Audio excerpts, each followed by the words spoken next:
Hi guys, be the bull welcomes you again. Yes, ये company जो है वो फार्मा स्टॉक है, फार्मा कंपनी है। अपनी पुरानी जो उसकी स्टाइल जो है, चार्ट पैटर्न, उस हिसाब से वर्क कर रही है। सारी बात करेंगे उससे पहले अगर मेरी चैनल पर नए हैं तो सब्सक्राइब कर दीजिए और बेल का बटन हिट कर दीजिए। तो कंपनी की मार्केट कैपिटलाइजेशन है वो 7,301 करोड़ की है। फेस वैल्यू 1 की है। करंट प्राइस जो है वो 294 की है। प्राइस अट्रैक्टिव है, मतलब सस्ता मिल रहा है, इसलिए एकदम जाना नहीं है। कंपनी वैसे प्रॉफिटेबल भी है, ऐसा नहीं है कि कंपनी प्रॉफिट जनरेट नहीं कर पा रही है। ये फालतू कंपनी नहीं है। 52 वीक हाई की बात करेंगे तो 381 है। कंपनी का स्टॉक का मतलब पीई की बात करें तो 14.4 है, जो कि एक अट्रैक्टिव वो भी एक पॉइंट है। आरओई की बात करें तो 17.5 है और आरओसीई की बात करें तो 17.4 है। बुक वैल्यू 105 और डिविडेंड यील्ड 0.51 है।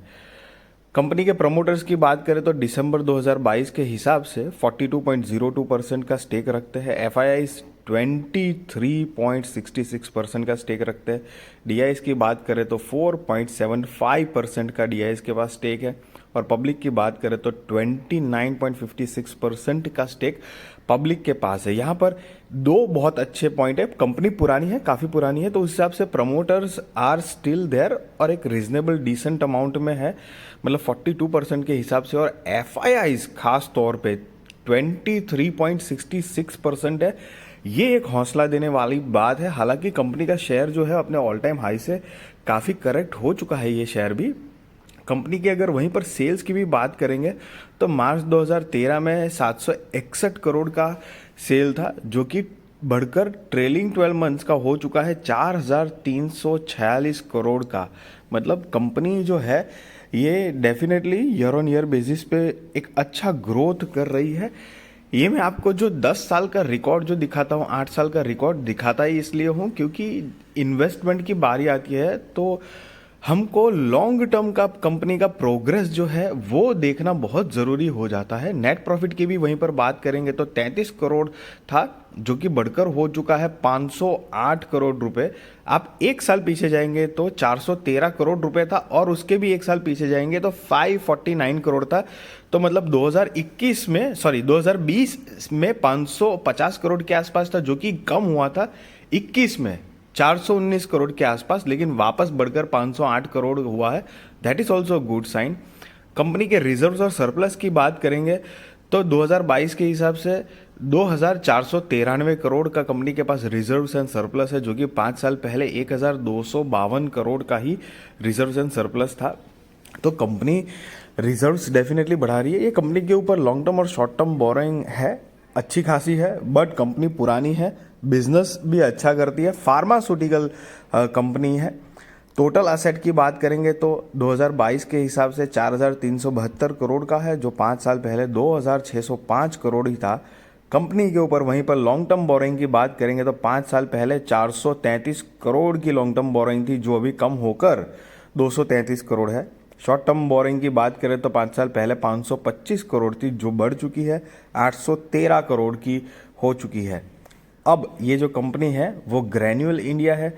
293 की करंट प्राइस है और ये जो मैं बता रहा हूँ आपको कि शायद कंपनी 1-2 साल के लिए ठंडी हो चुकी है, क्योंकि आप देख रहे हैं कंपनी का चार्ट पैटर्न जो है ना, कंपनी प्रॉफिटेबल ही है। कंपनी ने रिटर्न बना के दिया है, हाँ इतना कुछ खास नहीं दिया है, बट ये कंपनी का चार्ट पैटर्न बताता है कि जब एक बड़ा सा बाउंस लेके कंपनी हाई मारती है, उसके बाद लगभग 4-5 साल एकदम जिगजैग या फ्लैट कहो, एक रेंज बाउंड में घूमता रहता है उसका शेयर। फिर वापस ये जो कोविड के बाद या कोविड के टाइम पे फार्मा की तो चांदी चांदी हो गई थी, तो कंपनी के शेयर ने भी उतना रिटर्न बना के दिया और वापस वो एकदम साइडवेज पैटर्न में हो चुका है। देखो गाइज, मैं ये जो बात बता रहा हूँ वो कंपनी का जो पिछला इतने सालों का जो रिकॉर्ड है उस हिसाब से हम ऑब्जर्व कर रहे हैं। ऐसा कोई ज़रूरी या थंब रूल नहीं है कि भाई हाँ पिछले टाइम में ऐसे साइडवेज रहा था तो अभी आगे भी साइडवेज ही रहेगा, इसी तरह से होगा। There is no thumb rule in the share market. वो बढ़ने के लिए और ज़्यादा भी बढ़ सकता है, ज़रूरी नहीं है, बट उसका रिकॉर्ड उस टाइप का बोलता है कि 4-4, 5-5 साल तक आराम से वो फिर जिगजैग पैटर्न में थोड़ा साइडवेज एक रेंज बाउंड में ही घूमता है। करीब दिसंबर 2022 के आसपास उसने एक हाई मारा था। उसके बाद से लगातार पिछले 2 साल से तो साइडवेज पैटर्न ही है जो आप देख सकते हो। ये कंपनी का बेसिकली जो काम है वो एपीआई फार्मा प्रोडक्ट बनाने का है। एपीआई मतलब एक्टिव फार्मास्यूटिकल, जो रॉ ड्रग्स आते हैं जो कि बहुत सारे फार्मा प्रोडक्ट्स बनाने में काम आते हैं, उसका बिजनेस करती है कंपनी। हालांकि गाइस मैं कोई आपको बाय और सेल रिकमेंडेशन नहीं दे रहा हूँ, वो आप अपने रिस्क रिसर्च और फाइनेंशियल एडवाइजर को पूछकर करना। बट ये जो मैं आपको बता रहा हूँ अभी, वो इसीलिए बता रहा हूँ कि ये कंपनी भी कोई नुकसान तो दायक तो है नहीं, मतलब प्रॉफिट तो जनरेट कर ही रही है। इनफैक्ट लास्ट ईयर के कंपेयर में कंपनी ने काफ़ी अच्छा बाउंस बैक भी मारा है। 400 करोड़ के आसपास थी इनकम, जो कि नेट प्रॉफिट 500 करोड़ के आसपास हो चुकी है। और कंपनी पुरानी भी है तो बढ़िया भी है, सब कुछ है। बट एक कई बार ऐसा होता है कि कंपनी का चार्ट पैटर्न, मतलब उस रिटर्न देने का जो स्टाइल होता है कई सारी कंपनियों का, कंपनी भले ही प्रॉफिटेबल होती है लेकिन एक काफ़ी लंबे अरसे तक एक रेंज बाउंड में घूमती है, फिर अचानक से मतलब 200, 400, 500% का ढाई से रिटर्न छोड़ती है। तो ये उस टाइप की कंपनियों में से एक है जो मैं आपको दिखा रहा हूँ, क्योंकि आपको उससे पता चले कि हाँ, ज़रूरी नहीं है कि कंपनी का नेट प्रॉफिट बढ़ रहा है, बिजनेस बढ़ रहा है तो प्रॉफिट जनरेट करके देगी। हाँ, वो सारे आंकड़े लॉन्ग टर्म में ज़रूर काम आते हैं, लॉन्ग टर्म इन्वेस्टमेंट में वो हेल्पफुल ज़रूर होते हैं, क्योंकि कंपनी का बिजनेस जो है वो ही अल्टीमेट चीज़ तो है गाइस।